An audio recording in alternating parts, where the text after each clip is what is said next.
السلام علیکم، آپ دیکھ رہے ہیں پروگرام منیر مومن کے ساتھ۔ پاکستان تحریک انصاف کے بانی چیئرمین عمران خان صاحب کو ایک اور مقدمے میں سزا سنا دی گئی۔ نکاح درست تھا نہیں تھا، عدت کا وقت گزرا نہیں گزرا، مختلف پہلوؤں کے اوپر بات کی گئی۔ خاور مانیکا صاحب جن کی گواہی پہلے کچھ اور ہوتی تھی اب کچھ اور ہے، وہ پہلے سچ کہہ رہے تھے یا آپ جھوٹ کہہ رہے ہیں، یا پہلے جھوٹ کہہ رہے تھے یا آپ سچ کہہ رہے ہیں، اس کے بارے میں کچھ نہیں پتا۔ کچھ عرصے پہلے ایک خبر آئی، وہ خبر یہ تھی کہ خاور مانیکا صاحب جو کہ بشرا بی بی کے سابقہ شوہر ہے، وہ ان کی تعریفوں میں زمین و آسمان ایک کرتے نہیں تھکتے تھے۔ خاور مانیکا صاحب ان کو ایک مقدس پاک بی بی کہا کرتے تھے۔ وہی خاور مانیکا صاحب جو کہ علیحدگی کے باوجود ان کے حوالے سے بہت ہی اچھے کلمات استعمال کرتے تھے۔ وہی خاور مانیکا صاحب جو کہ علیحدگی کے باوجود ان کے سابقہ شوہر ہونے کے بھرپور پرکس حاصل کرتے رہے، کیونکہ وہ اس وقت خاتون اول تھی۔ وزیر اعظم تبدیل ہوا، حالات تبدیل ہوئے، ہواؤں کا رخ تبدیل ہوا، خاور مانیکا صاحب کی جو گفتگو تھی وہ بھی تبدیل ہو گئی۔ اور خاور مانیکا صاحب جو کہ ایک وقت میں مطلب بشرا بی بی خان صاحب کے حوالے سے کیا کیا گفتگو کیا کرتے تھے، آج وہ ساری گفتگو تبدیل ہو گئی، اور ایسے تبدیل ہوئی کہ وہ اپنی گفتگو سے انکاری ہو گئے۔ یہ جو میٹر ہوا ہے پورا عدت والا اور عدت کے دوران نکاح والا، اس میں مختلف پہلو ہیں اور اس میں دینی پہلو، اور میں چاہوں گا کہ اس میں علماء، پاکستان کے جو علماء ہیں ان کا بڑا کردار ہے، کیونکہ یہ خان صاحب کا میٹر نہیں ہے، یہ چیئرمین پاکستان تحریک انصاف کا میٹر نہیں ہے، یہ سوسائٹی کے فیبرک کا میٹر ہے۔ اس مقدمے نے پاکستان کی سوسائٹی کا جو فیبرک ہے، جو ہمارا کلچرل، ہمارا اسلامک فیبرک ہے، اس کو اڑا کے رکھ دیا۔ اس مقدمے کے بعد اب ایسے ایسے معاملات آپ کو دیکھنے میں آئیں گے اور اس کے ذمہ دار ہم سب ہوں گے۔ اس طرح کی پرسنل نوعیت کے مقدمات جب بنائے جاتے ہیں، ذاتیات کے اوپر بنائے جاتے ہیں، اور اس کا صرف اور صرف ایجنڈا یہ ہو کہ وہ پولیٹیکل بنیاد پر بنایا جائے، پولیٹیکل ڈیمیج کرنا ہو، آپ کو کسی کو سائیکولوجیکل ڈیمیج کرنا ہو، تو اس طرح کے مقدمات بنائے جاتے ہیں، جہاں پہ فیملیز کو انوالو کیا جاتا ہے، جہاں پہ آپ کی خواتین کو انوالو کیا جاتا ہے، کیونکہ ہر شخص کے لیے فیملی، خواتین، گھر کی عورتیں ایک بڑا سینسیٹیو پوائنٹ ہوتا ہے، اور میرے خیال سے کوئی بھی شخص چاہے وہ غیرت مند ہو یا نہ ہو، اس کی جب خواتین کے بارے میں جب بات آتی ہے اور مین اسٹریم میڈیا میں، عدالتوں میں اس کے رشتوں کو اچھالا جاتا ہے، تو وہ سائیکولوجیکلی بڑی حد تک ڈینٹ کر جاتا ہے۔ اور شاید غالباً امکان بھی یہی ہے کہ اس مقدمے کو چلایا بھی اسی لیے گیا کہ خان صاحب کو اعصابی طور پہ کمزور کرنا تھا۔ جو گواہی اس پورے صورتحال میں ہوئی، جو بیانات قلم بند کیے گئے، اون چودھری صاحب کی بات کریں، خاور مانیکا صاحب کی بات کریں، مفتی سعید کی بات کریں، میں کیا بات کروں کس کے بارے میں؟ مجھے تو یہ بات سمجھ نہیں آ رہی کہ آخر ہم جہالت کی کن گہرائیوں میں اتر چکے ہیں، کن پستیوں میں اتر چکے ہیں۔ مطلب ایک انسان نے نکاح کیا، اس نکاح کو کافی عرصہ گزر گیا، اس کے بعد سڈنلی ایک درخواست آتی ہے کہ نکاح جو تھا وہ ٹیکنیکلی غلط تھا، اور پھر اس کے اوپر مقدمہ ہوتا ہے۔ آدھی رات تک عدالتیں لگائی جاتی ہیں، 11 ساڑھے 11 بجے تک رات کی عدالتیں چلتی ہیں، 14 گھنٹے سماعت جاری رہتی ہے۔ آخر ملک میں اس سے بڑا کوئی مسئلہ نہیں تھا۔ مطلب خاور مانیکا صاحب جو کہ اب اپنی کریڈیبلٹی مکمل طور پر لوز کر چکے ہیں، ان کے بارے میں ایک پہلے اطلاعات آئی تھی کہ ان کے جو بیانات تھے اس کے بعد وہ کچھ عرصے غائب ہوئے، وہ کہاں چلے گئے کسی کو نہیں پتا، انفیکٹ بہت سے لوگوں کو پتا ہے کہ وہ کہاں گئے۔ پھر جب وہ منظر عام پہ آئے، انہوں نے ایک ٹیلی ویژن پروگرام میں اپنے آپ کو پیش کیا، اور پھر وہاں سے جو ان کے بیانات نکل کے سامنے آئے، ان کی باڈی لینگویج، ان کا لب و لہجہ سب بدل گیا۔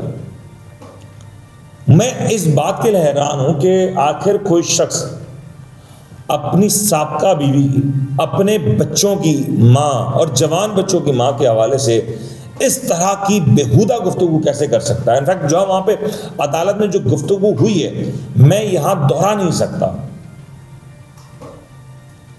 کوئی بھی شخص جس میں غیرت کا تھوڑا سا مادہ ہو، وہ اپنی سابقہ اہلیت کے ساتھ اس کا ایک تعلق رہا ہو، ایک رغبت رہی ہو۔ میں خواتین میں شاید یہ عام طور پہ مادہ نہیں ہوتا برداشت کا، لیکن میں نے مردوں میں اس طرح کی کوئی صورتحال نہیں دیکھی۔ اور وہ مرد جس کے ساتھ مطلب آپ اس کے ساتھ 4-5 سال تک آپ مطلب فل اس کے عہدے کے مزے اٹھاتے رہے اور آپ نے اپنے مرضی کے ڈی پی او لگائے، ساری کچھ اپنے مرضی کے کام کروائے، آپ کے بچے وہاں پہ وزیر اعظم ہاؤس تک ایکسیس کرتے رہے، آپ بھی ان کی آڑ میں ایکسیس کرتے رہے، اور آج آپ کا موقف بدل گیا. مطلب یہ غیرت مندی کہوں، یہ بے غیرتی کی مثال کہوں، مجھے سمجھ یہ نہیں آ رہا. مجھے کسی اور سے گلا نہیں ہے. میں مفتی سعید صاحب کے بیان کے اوپر بات نہیں کرتا، میں اون چودھری کے بیان کے اوپر بات نہیں کرتا. مطلب لیکن سوال یہ ہے کہ یہ سارے کے سارے لوگ، یہ سارے کے سارے جو کردار ہیں نا، آپ مفتی سعید صاحب کی بات کر لیں، آپ مطلب اون چودھری کی بات کر لیں، 9 مئی سے پہلے یہ سارے کردار خاموش تھے. یہ سارے کے سارے کردار خان صاحب کے ساتھ کھڑے تھے جب تک خان صاحب وزیر اعظم تھے. کیوں اس وقت انہوں نے یہ باتیں نہیں کہیں؟ اور اگر وہ اس وقت یہ باتیں جانتے تھے اور انہوں نے چھپائی ہیں تو وہ بھی اس میں شریک ہوئے. میں پھر دہرا رہا ہوں، اس کیس کا تحریک انصاف سے تعلق ہی کوئی نہیں ہے، اس کیس کا عمران خان سے تعلق ہی کوئی نہیں ہے. اس کیس کا جو تعلق ہے وہ پاکستان کی عوام سے ہے، پاکستان کی سوسائٹل فیبرک سے ہے. آج ہمارے ملک میں ڈیورس ریشو اس خطرناک حد تک بڑھ چکا ہے، اور اس کے بعد جب ہم اس طرح کے معاملات دیکھ رہے ہیں، آپ سوچیں کہ ہمارے یہاں ایک خاتون جو کہ طلاق ہو جاتی ہے، ایک بڑا ناپسندیدہ عمل ہے، لیکن اسلام میں اس کی اجازت ضرور ہے.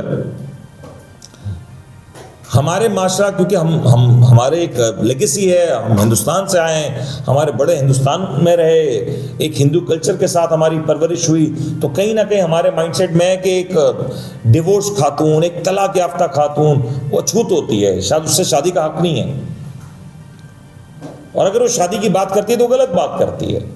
اور یہی وجہ ہے کہ ہمارے معاشرے میں ایک سے زائد شادیوں کا رواج نہیں ہے، لیکن دوسری چیزوں کا رواج بھرپور ہے.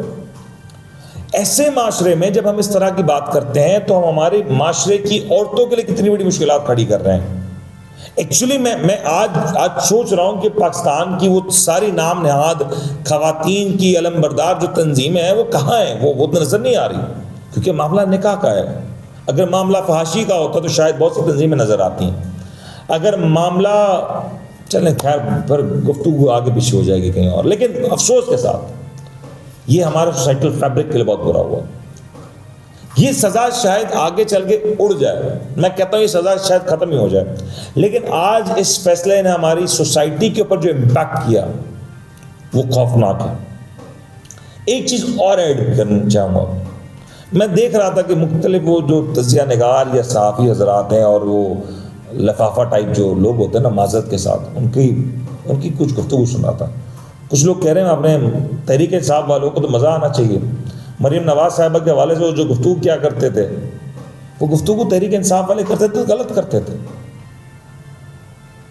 وہ ہیلی کاپٹر سے جو پرچے بانٹے جاتے تھے وہ غلط بانٹے جاتے تھے، وہ سب غلط تھا. لیکن آپ کیوں کر رہے ہیں؟ اب کیوں؟ کیا مطلب ہم میچور نہیں ہو رہے؟ ہم برسہ برس سے اسی معاملے میں آئے ہیں، ہم مطلب آگے ہی نہیں بڑھنا چاہتے. جو 1980 میں ہوا 1990 میں وہ ہوا، جو 1990 میں ہوا 2009 میں ہوا، جو 2009 میں ہوا وہ 2019 میں ہوا، جو 2019 میں ہوا وہی آج نظر آ رہا ہے. We have not grown up maturely politically. میرے خیال سے اس فیصلے کو میں ایکسپیکٹ کر رہا ہوں ہمارے علماء سے، کیونکہ میرے خیال سے سب سے بہترین رہنما ہمارے علماء کر سکتے ہیں اس حوالے سے، کیونکہ ایک دینی معاملہ، ایک شرعی معاملہ ہے. شاید مفتی سعید صاحب کی گفتگو مجھے یاد آتی ہے کہ وہ کہتے ہیں کہ عدت کا جو معاملہ ہے اس میں جو عورت ہے اس کی گواہی کو ہی تسلیم کیا جائے گا، اور اسی کو گواہی کو معتبر سمجھا جائے گا. اور اگر وہ کہہ دیتی ہے کہ میری عدت مکمل ہو گئی تو پھر وہاں عدت مکمل ہو جاتی ہے. اس میں میں ہاتھ جوڑ کے درخواست کروں گا علماء سے کہ پلیز آگے آئیں. یہ آپ کا کردار یہاں بہت اہم ہے. عمران خان صاحب کی ذات نہیں اس میں ہے، اس میں کسی ایک فرد واحد کی ذات نہیں ہے. دراصل اس میں پورے پاکستان کی آنے والی نسل کے لیے ایک بڑا سوال ہے، موجودہ نسل کے لیے بہت بڑا سوال ہے. امید کرتا ہوں آپ کو آج کا پروگرام پسند آئے گا. اپنے میزبان ان کو اجازت سے اپنا خیال رکھیے گا. اللہ حافظ.